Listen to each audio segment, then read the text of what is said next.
we're developing a society because of all of these different toxins known to affect brain function. We're seeing a society that not only has a lot more people of lower IQ, but a lot fewer people of higher IQ. In other words, a dumbing down, a chemical dumbing down of society. So everyone's sort of mediocre. That leaves them dependent on government because they can't excel. We have these people of lower IQ who are totally dependent. Then we have this mass of people who are going to believe anything they're told because they can't really think clearly. And very few people of very high IQ who have good cognitive function who can figure this all out. And that's what they want. So, you can kind of piece it together as to why they are so insistent in spending so many hundreds of millions of dollars of propaganda money to dumb down society. The secret organizations of the world power elite are no longer secret. They have planned and are now leading us into a one-world communist government.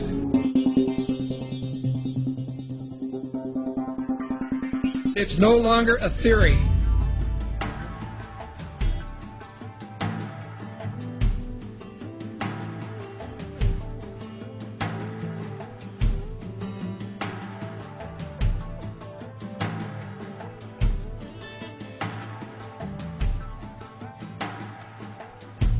The German philosopher Johann von Goethe once said, "There are none more hopelessly enslaved than those who falsely believe that they are free."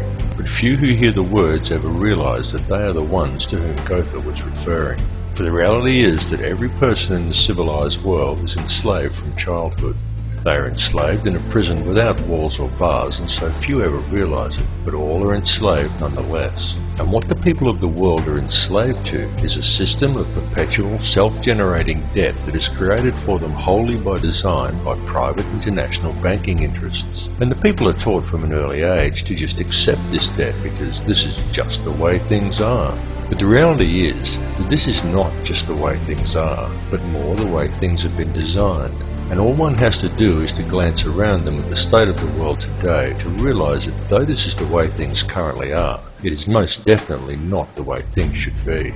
The most powerful and useful tool a person can ever gain in their life is knowledge. For with knowledge comes wisdom and a deeper understanding. And real truth can be exhilarating because real truth will set you free. Now whether you believe in the Illuminati or not, whether you take the time to listen to so-called conspiracy theories or not, there are some things that should be clearly understood by all. These are not conspiracy theories by any stretch of the imagination. They are well documented, quite traceable, and very provable facts. And these facts are as follows. There is one ruling bloodline that exists on this earth. This ruling bloodline is very old. It is the same bloodline that has always ruled the earth ever since the days of ancient Egypt, and it is very pervasive. For example, many people think that anyone can get to be President of the United States, but the reality is that all US presidents have been Freemasons, and a large number of them are in fact related, and their lineage can be traced back to European monarchy, and in particular to the line of William of Orange. This elite bloodline can actually be traced back a good deal further than William of Orange, and even back as far as the royalty of ancient Egypt. And it is this very same bloodline that has ruled the earth ever since, and to which the British monarchy and the current US president can both ultimately be traced. Many people may be surprised to learn that US President George W. Bush is in fact the 13th cousin of Queen Elizabeth II, the current British monarch. Reverence for the royal bloodline and worship of Amun-Ra is still carried out in the world today, though it is veiled and secretive, but the symbolism remains true, as always, hidden in plain view. Adherence to such traditions is why each of the 3 city-states of London, Vatican and the District of Columbia all have their own obelisks. The London obelisk is also accompanied by 2 sphinx wrought in the image of Tutmosis, indicating that it is in London that the royal bloodline actually resides. The fact that out of all the pharaohs to choose from, the London Sphinx depicts Tutmosis is actually very telling indeed for a number of reasons, but that is another tale. The British monarchy is steeped in ancient traditions and symbolism, and they do not attempt to hide these connections. They just don't mention them or answer questions about them. But the signs and symbols are right there for discerning eyes to clearly see, again, as always, hidden in plain view. Just a look at the royal coat of arms, the royal regalia and the coronation throne clearly demonstrates these connections. And the evidence linking these rulers to the one bloodline does exist. All the information to verify these claims lies within the public domain. It is up to each of you to connect the dots yourself. More importantly, however, is the fact that over the last 200 odd years there has developed behind this ruling bloodline another elite class, somewhat similar to a priesthood that remains hidden in the shadows. This shadowy priesthood is the money changers, the international banking elite, consisting of 13 very influential families, and it is this shadowy elite who ultimately controls things from behind the scenes. This control is achieved through covert manipulation of the global money systems and maintained through an intricate web of interconnected secret societies, through which control over the flow of all money, all resources, all food, and more importantly, all information through manipulation of the world's educational institutions and corporate media is also achieved. Many of these smaller secret societies are completely oblivious to the existence of the others, but all lead back to a round table of just 6 and ultimately to one at the very top that is populated by virtually a handful of individuals. It is this handful of very powerful men that controls all the other societies, and through them the heartbeat of the entire world. The society that sits at the very top was founded on Knights Templar traditions in Bavaria in 1776 by a man called Adam Weishaupt, and this is the Order of the Illuminati. The man who commissioned Weishaupt for the task was Mayor Amschel Rothschild, and it was done in order to carry out a plan conceived by Rothschild and the heads of 12 other families at a secret meeting that took place in 1773.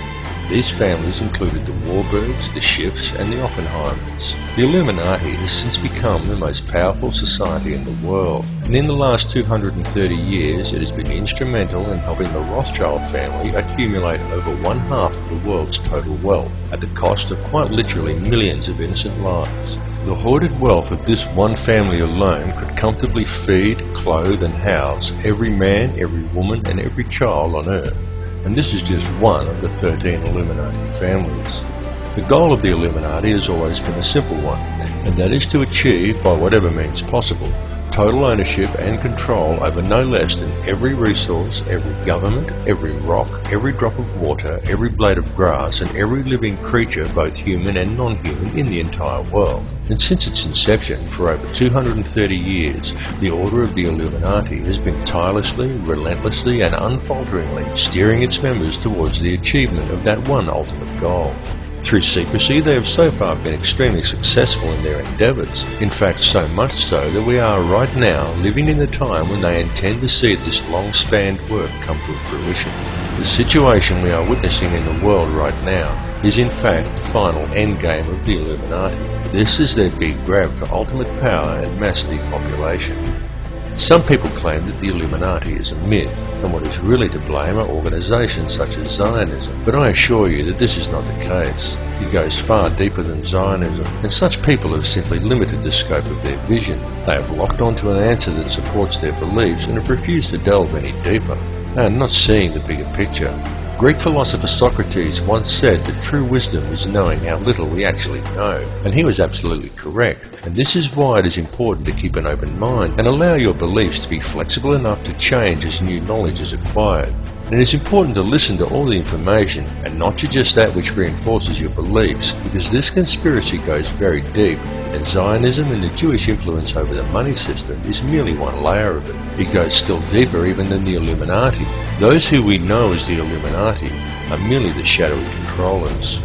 The plan that is unfolding in the world today is indeed an old one, and it is a plan that is very complex, but not so with the system of control that is in place to blind the people to its existence. This system of control just appears to be complex, but in reality it isn't. In reality, it's very simple, and it's very fragile. However, it is its apparent complexity that has kept it so well veiled, and it has also been kept very well hidden by constructing a conspiracy culture to breed around it, and by then promoting an air of endless ridicule towards such concepts. Indeed, the creation and proliferation of such a culture and promotion of constant ridicule towards it has been one of the Illuminati's most valuable assets in obscuring the reality of the society's existence.